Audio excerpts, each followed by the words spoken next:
Selamat pagi, Assalamualaikum warahmatullahi wabarakatuh. Selamat datang di channel Bro Tani, channel petani masa kini. Para petani sekalian, pagi ini kita akan belajar bersama-sama mengenai penyakit yang sangat merugikan dan terutama menyerangnya pada musim hujan ini, yaitu adalah penyakit layu. Nah, penyakit layu ini perlu diketahui ya, sebelumnya intro ini ada dua penyebabnya.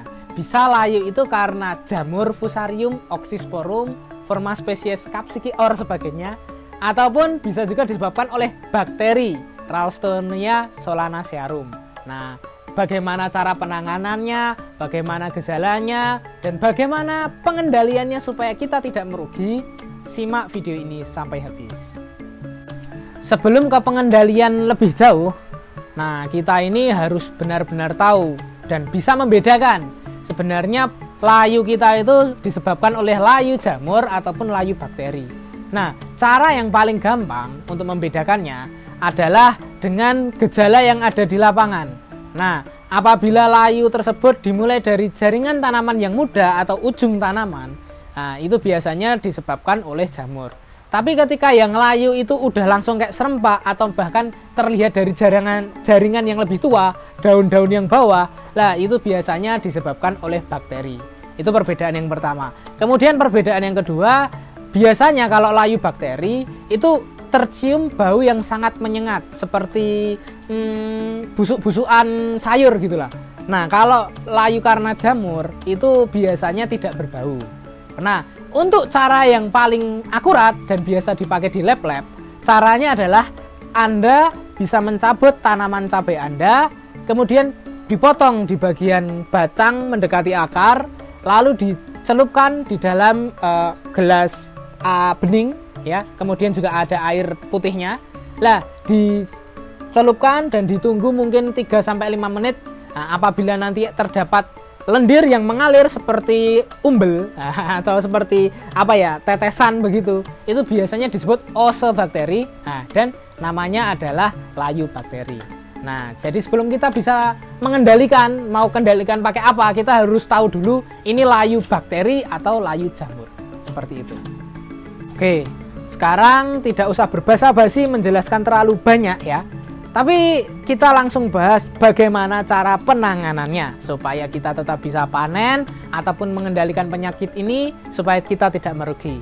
Nah, seperti biasa, dalam Bro Tani saya mengenalkan konsep yang namanya segitiga penyakit. Nah, artinya apa? Untuk mengendalikan sebuah penyakit, kita kendalikan 3 faktor utama yang menjadi syarat penyakit ini muncul.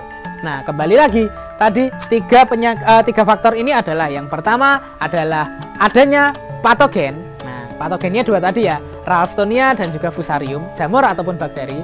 Kemudian yang kedua, tanaman kita rentan. Dan yang ketiga, lingkungan yang mendukung dalam perkembangan patogen. Nah, jadi cara kita mengendalikannya, strateginya tidak jauh-jauh dari mengendalikan 3 hal ini. Tanaman yang rentan. Nah, Bro Tani sudah berkali-kali menjelaskan tanaman yang tidak rentan, yang sehat itu seperti apa. Nah, ini berkaitan kompleks sekali ya. Dari mulai pemupukan yang tepat, pengolahan tanah yang tepat ya, untuk yang terkaitan dengan nilai pH. Lah, ini Bro Tani sekalian bisa simak video berikut ini. Yang pertama ya, klik. Ini adalah strategi pemupukan yang tepat ya, di fase vegetatif atau pembentukan daun dan fase generatif yang buah. Itu pupuknya berbeda. Bisa lebih jelasnya dilihat di video berikut. Nah, kemudian yang kedua, pastikan pH Anda selalu optimal. Nah, bagaimana cara mengeceknya, Mas? Simak di video ini. Bro Tani sudah membuatkan tutorial yang insya Allah cukup jelas untuk diikuti. Nah, jadi untuk membentuk tanaman yang tidak rentan terhadap penyakit ini, bagaimana caranya? Yaitu tadi dengan pemupukan yang tepat, kemudian pengolahan lahan yang tepat juga supaya pH-nya optimal. Nah, dan yang ketiga ini tidak lupa kita pilih varietas-varietas yang terbaik, yang kalau bisa sudah sertifikat dari Kementan, supaya apa? Supaya tanaman yang kita tanam adalah varietas yang kurang lebih toleran terhadap penyakit layu ini. Pengendalian patogen yang virulen. Nah, di awal sudah saya intro bahwa penyakit layu ini disebabkan oleh 2 faktor, yaitu layu bakteri dan juga layu jamur. Jadi bagaimana cara pengendaliannya, Mas? Nah, ini ada kesamaan dan ada perbedaannya. kalau kesamaannya dengan kita mengendalikan pH supaya optimal atau tidak cenderung asam ya, ini juga sudah bisa mengendalikan dua patogen ini tadi ya. Karena patogen ini cenderung hidup atau bisa berkembang di tanah yang masam. Nah, kemudian untuk obatnya mas. Nah, ini saya kasih ya. Sebelum ke obat yang kimia, nih saya kasih solusi obat yang ilmiah dulu. Ilmiah dong, alamiah. Nah, kalian bisa menggunakan yang namanya sekarang ngetren ya. Satu, jamur Trichoderma. Nah, jamur Trichoderma ini adalah parasit alami ya, bukan parasit istilahnya apa ya, musuh alami atau apa ya, agen hayati gitulah, agen hayati yang disediakan di alam, dan ini bisa merupakan bertolak belakang sekali dengan dua jamur ini tadi. Artinya ketika kita menggunakan jamur Trichoderma ini di perakaran tanaman kita ya, cabai kita, diharapkan dia akan bersifat invasif. Kemudian ketika nanti ada bakteri Ralstonia datang ataupun Fusarium datang untuk menginfeksi tanaman Anda punya tentara-tentara yang siap melindungi akar tanaman Anda supaya tidak terinfeksi dan terjadi layu. Nah, ini adalah cara yang paling sebenarnya murah, mudah, dan juga aman buat lingkungan ya, karena ini benar-benar alami. Nah, saat Anda bisa gunakannya di kapan mas? Lebih baik ini digunakan adalah seed treatment atau ketika pas pindah tanam awal. Nah, Anda punya bibit-bibit yang ada di beki, silahkan dikocor menggunakan gembor dengan Trichoderma ini, ataupun sebelum Anda sudah pindah tanam, nah langsung dikocor Trichoderma. Semakin dini aplikasi Trichoderma, maka semakin efektif manfaat yang kita rasakan. Sekarang mas, kalau udah terlanjur nggak pakai Trichoderma, tanaman udah gede, gimana caranya? Lah ini mau tidak mau, ataupun kita udah pakai Trichoderma kok tetap ada layu, ini mau tidak mau kita gunakan yang namanya pestisida. Nah, ini mengapa saya penting banget kalian harus bisa membedakan layunya kalian ini disebabkan oleh jamur atau bakteri. Ini berkaitan dengan pestisida yang digunakan. Nah, apabila kalian sudah mengidentifikasi layunya itu disebabkan oleh jamur, maka gunakanlah fungisida. Nah, tapi kalau kalian ini sudah identifikasi dan penyebabnya adalah bakteri, maka gunakannya adalah bakterisida. Nah, ini berbeda. Dan fungisida yang bisa saya rekomendasikan aman untuk pengocoran, untuk pengendalian layu ini bisa menggunakan bahan aktif metiram dan piroclastobin seperti fungisida berikut, ataupun juga Anda bisa menggunakan fungisida tersebut. Nah, ini sebenarnya kalau di labelnya ditulisi nematisida, tapi ini sebenarnya juga merupakan fungisida isinya karena ada golongannya ya. Dan ini setahu saya aman buat kocor dan untuk mengendalikan layu Fusario. Untuk pilihannya saya serahkan kepada para petani sekalian. Nah, selanjutnya untuk yang bakterisida ya, ini tadi sebelumnya buat jamur. Ini sekarang buat layu bakteri apa mas? Anda bisa menggunakan yang sudah umum ini, ding. Nah, namanya tembaga. Nah, ada macam-macam mereknya.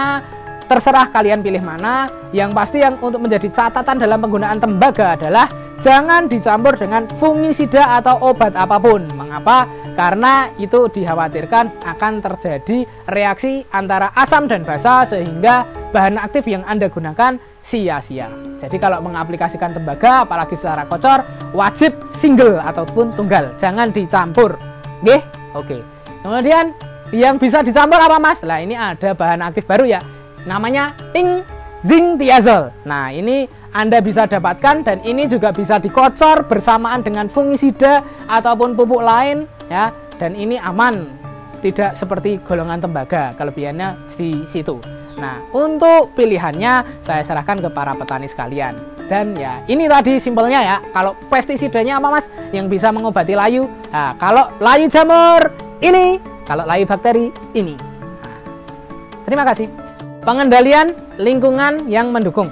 Nah, jadi lingkungan yang mendukung dalam perkembangan patogen ini apa sih? Nah, untuk musim kita memang tidak bisa mengontrol ya. Musim hujan, musim panas itu di luar kontrol kita. Tapi kita bisa mengontrol volume air yang masuk ke dalam lahan kita. Nah, perlu diketahui penyebaran dua patogen ini tadi sama-sama menggunakan namanya soil borne atau menyebar melalui aliran air. Jadi faktor kita mengendalikan apa ya, dengan mengendalikan penyerapan air yang ada di lahan kita.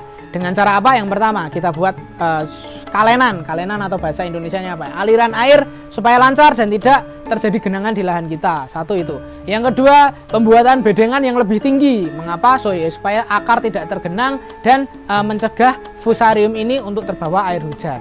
Nah, dan yang ketiga apa? Pengaturan jarak tanam. Supaya apa? Supaya kelembaban di lahan kita itu bisa relatif lebih rendah dan tidak mendukung perkembangan dua patogen ini tadi. Kesimpulannya, untuk mengendalikan dua penyakit ini ya, layu terutama, kita harus bisa membedakan. Yang pertama apa tadi? Membedakan layu fusarium ataupun layu bakteri, oke? Nah, yang kedua, ketika sudah tahu penyebabnya layu apa, nah kita kendalikan ya. Yang pertama tadi mengenai pengolahan lahan, supaya lingkungannya tidak mendukung untuk perkembangan patogennya. Nah, dengan cara pH optimal, pemupukan yang optimal, saya sudah sediakan video tutorialnya, silahkan diklik. Nah, dan yang kedua, kita gunakan trichoderma. Nah, supaya apa? Supaya kita mencegah sedari dini. Nah, kemudian ketika trichoderma ini sudah digunakan dan tetap terserang, kita bisa gunakan dua pestisida dari fungisida ataupun bakterisida. Kalau tadi kita diagnosa itu adalah layu bakteri, kita gunakan fungisida ini. Tapi kalau diidentifikasi adalah layu jamur, kita gunakan fungisida ini. Nah, sekian dari Bro Tani, semoga bermanfaat. Jangan lupa subscribe dan bunyikan loncengnya ya, supaya Anda tidak ketinggalan video-video berikutnya. Salam petani sukses, petani Bro Tani.